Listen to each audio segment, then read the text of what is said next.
안녕하십니까, 박사입니다. 이번 방송에서는 미중 경쟁의 본질을 아주 잘 설명한 2월 21일자 아시아타임즈 기고문 한 편을 소개해 드리겠습니다. 자해 파괴를 향한 오토파일럿, 자율항해에 올라탄 미국이란 도발적 제목의 글입니다. 그리고 미국이 모든 침대 밑에 스파이를 사냥하는 동안 중국은 하드웨어와 소프트웨어 개발에 투자해왔다는 게 부제입니다. 저자는 글로벌 자문 서비스 회사에서 은퇴한 조지 쿠입니다. MIT, 스티븐스 인스티튜트, 산타클라라 대학 출신으로 인터내셔널 스트래티직 얼라이언스 창립자입니다. 그는 최근 미 상원 청문회에서 아칸소주 탐 코튼 상원 의원이 중국인처럼 보이고 중국인처럼 말하는 싱가포르인이 중국 공산당원이 될 수 없다는 사실을 잘 이해하지 못하는 것 같다고 말했습니다. 그는 또 커튼이 틱톡의 최고 경영자인 추 소우지의 아내와 아이들이 미국 시민이라는 사실조차 모르는 것 같았다고 했습니다. 이 대목에서 첨언하자면 미국에서 틱톡은 중국의 스파이 앱으로 의심을 받습니다. 그런데 틱톡은 이미 현지화돼 많은 미국인들이 검열에서 자유롭다고 해서 많이 사용합니다. 전체주의 중국산인 틱톡이 아이러니하게도 미국민들의 사랑을 받고 있습니다. 탐 커튼은 하버드 교육을 받았지만 중국 자체와 중화권이 다르다는 것을 잘 모르고 있습니다. 미국 상원 청문회와 비슷한 시기에 사우스 차이나 모닝 포스트는 중국 과학자들이 전자전을 위한 획기적인 군사 감시 장치를 개발했다고 보도했습니다. 조지 쿠는 이를 두고 중국이 군사 무기 분야에서 이룬 기술 발전 중 가장 최근의 것으로 무기 개발에서 중국이 미국을 따라잡거나 능가했음을 나타낸다고 말했습니다. 그러면서 중국은 극초음속 미사일, 스텔스 전투기, 드론, 건압 능력에서 미국을 압도하기 시작했다고 지적했습니다. 그는 또 중국이 미국의 첨단 무기 대응책을 개발할 때마다 미국은 편집증에 휩싸여 더 많은 국방 예산을 할당하기 위해 서두른다고 말했습니다.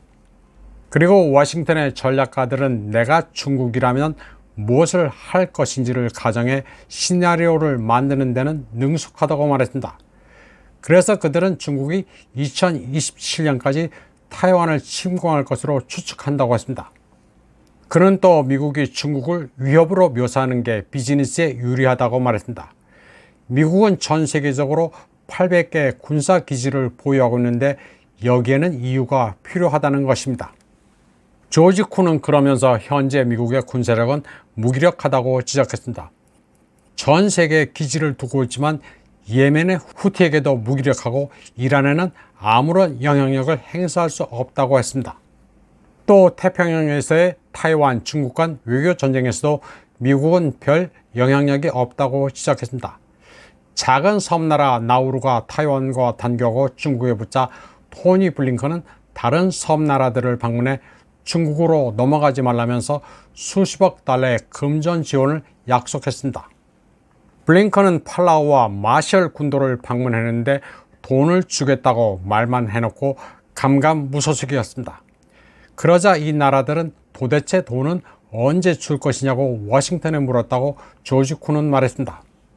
조지 쿠는 미국이 세계 분쟁에서 무력한 데다 작은 섬나라에는 공수표를 날리는 지경이라고 말했습니다. 그는 바이든이 제조업을 일정 정도 미국으로 다시 가져오는 데는 성공했다고 평가했습니다. 미국이 압박을 가해 여러 나라 기업들이 중국을 떠나 베트남 같은 곳으로 이전했다고 그는 말했습니다. 그러나 베트남에는 중국 기업들도 대거 진출했습니다. 그리고 미국에 대한 베트남의 수출은 알고 보면 중국 기업이라고 조지 쿠는 지적했습니다. 또 이는 멕시코도 마찬가지입니다. 멕시코의 경우 전기차가 대표적입니다. 중국이 전기차 생산에 박차를 가해 세계 제1의 자동차 수출국이 되자 미국은 25%의 수입 관세를 매겼습니다. 그러자 중국은 멕시코에 생산 거점을 마련해 이를 무력화시키고 있습니다. 조지 쿠는 중국 붕괴론이 현실과는 괴리가 있다고 말합니다. 주류 매체들은 중국 부동산 지주회사의 파산에 환호하면서 중국 경제 마이너스 성장, 심지어 완전한 붕괴를 떠들고 있지만 알고 보면 익살에 불과하다고 그는 말했습니다. 그는 스위스 경제정책연구소 논문을 인용해 중국은 이제 세계 유일의 제조 초강대국이라고 말했습니다.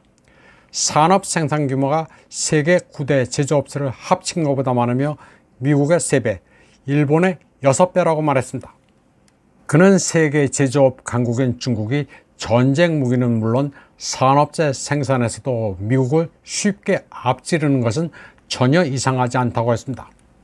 조지 쿤은 바이든 행정부가 첨단 기술, 특히 반도체 기술과 인공지능용 칩에 대한 중국의 접근을 제한하려 하지만 이게 순조롭지는 않다고 평가했습니다. 그는 지난해 9월 화웨이가 중국 내 SMIC의 칩을 사용해 애플 아이폰과 기능 면에서 경쟁할 수 있는 스마트폰을 출시해 미국을 놀라게 했다고 말했습니다. 조지 쿤은 중국이 미국의 제재나 금수 조치를 피할 방법을 찾는 것은 불가피하며 시간 문제일 뿐이라고 했습니다. 그는 또 중국의 인구는 미국의 4배인데다 매년 STEM, 즉 사이언스, 테크놀로지, 엔지니어링, 매스매틱스 관련 졸업생이 미국의 6배라고도 지적했습니다. 그는 또 미 의회가 중국에 대한 부정적인 뉴스 보도를 위해 5억 달러를 할당하는 것을 보기도 했다고 밝혔습니다. 사실 잘 나가는 나라는 남 망한다고 그렇게 떠들지 않습니다. 이번 방송은 여기까지 하겠습니다. 시청해주신 여러분 감사합니다.